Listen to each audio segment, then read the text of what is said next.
United States, Kamala Harris.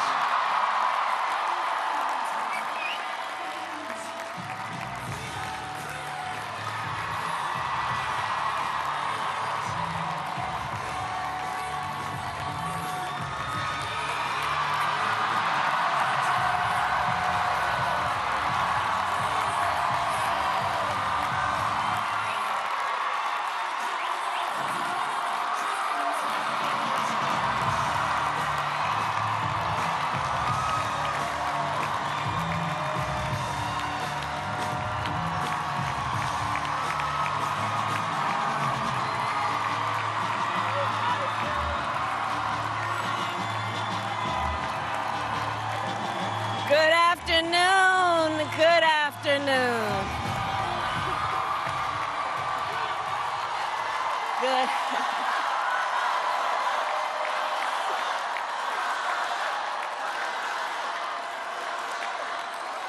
Good afternoon, everyone. Good afternoon. Good afternoon. Good afternoon.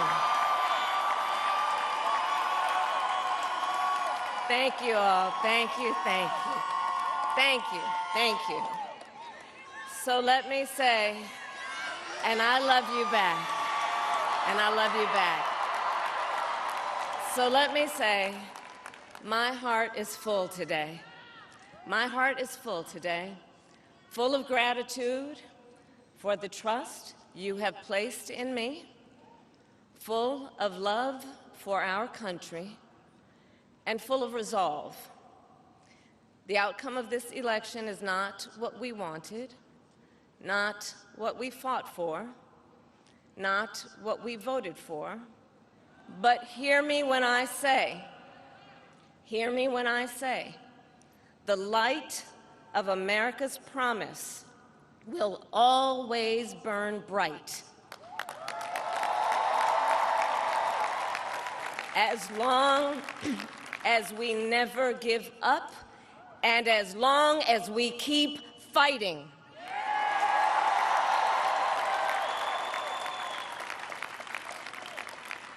To my beloved Doug and our family, I love you so very much.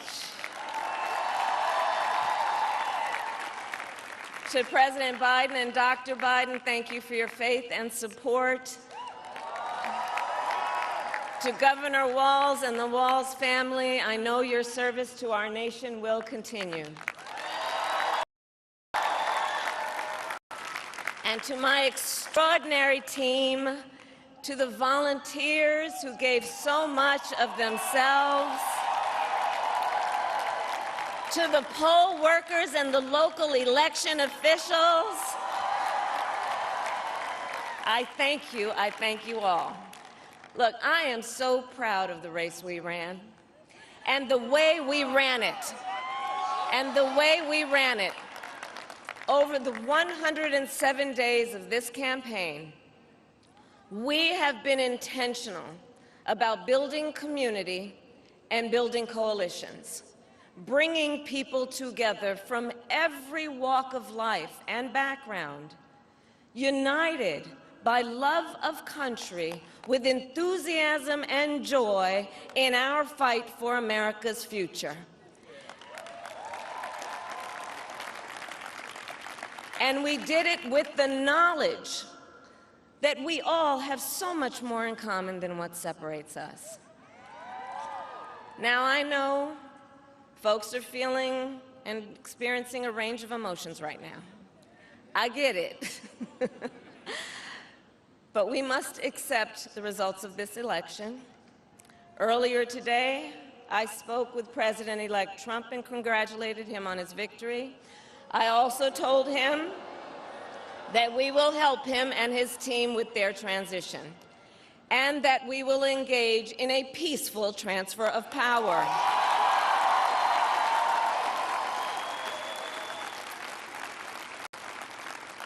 A fundamental principle of American democracy is that when we lose an election, we accept the results. That principle, as much as any other, distinguishes democracy from monarchy or tyranny. and anyone who seeks the public trust must honor it. At the same time, in our nation, we owe loyalty not to a president or a party, but to the Constitution of the United States.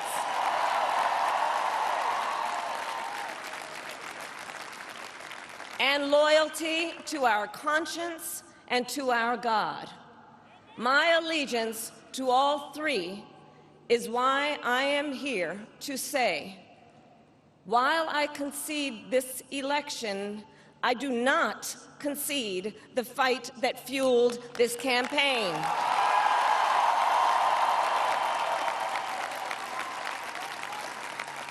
The fight for freedom, for opportunity, for fairness, and the dignity of all people. A fight for the ideals at the heart of our nation, the ideals that reflect America at our best. That is a fight I will never give up.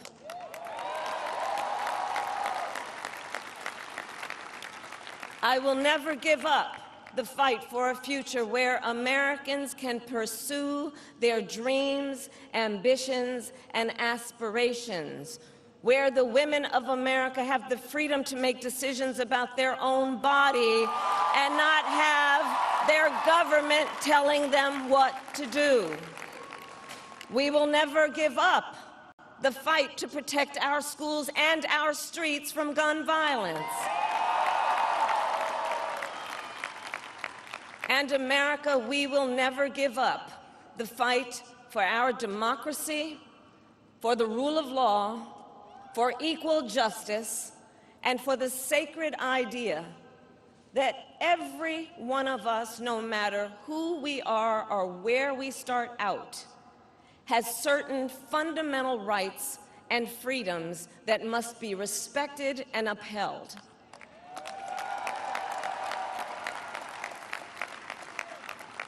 And we will continue to wage this fight in the voting booth, in the courts, and in the public square. And we will also wage it in quieter ways, in how we live our lives, by treating one another with kindness and respect, by looking in the face of a stranger and seeing a neighbor, by always using our strength to lift people up, to fight for the dignity that all people deserve. The fight for our freedom will take hard work, but like I always say, we like hard work. Hard work is good work. Hard work can be joyful work. And the fight for our country is always worth it. It is always worth it.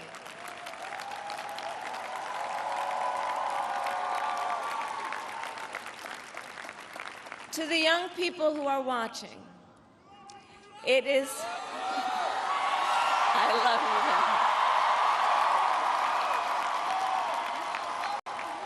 you. To the young people who are watching, it is okay to feel sad and disappointed, but please know it's going to be okay.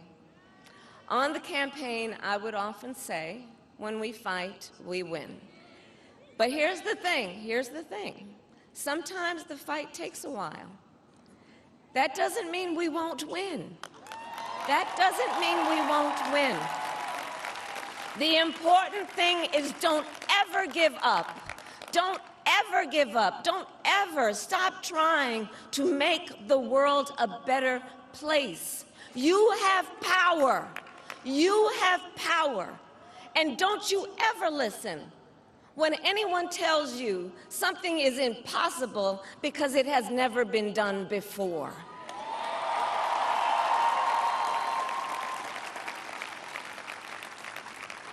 You have the capacity to do extraordinary good in the world. And so to everyone who is watching, do not despair.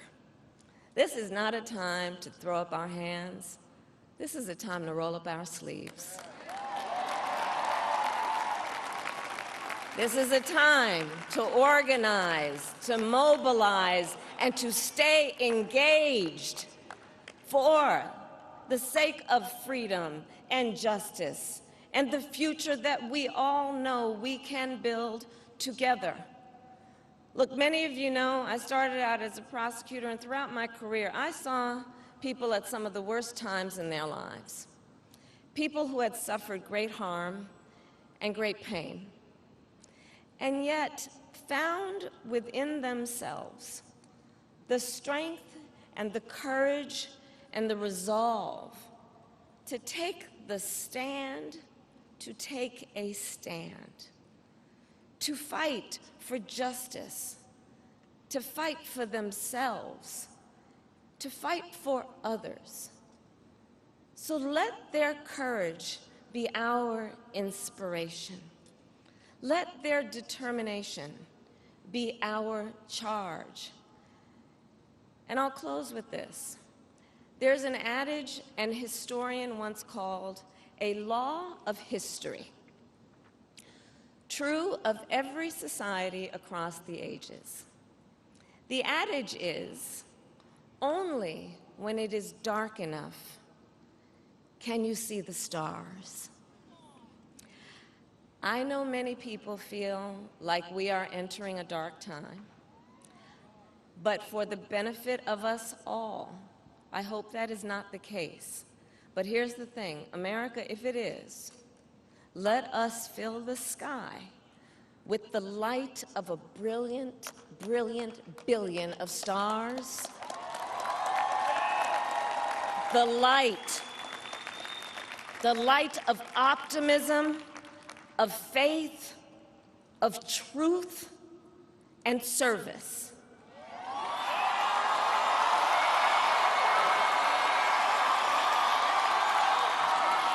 HU.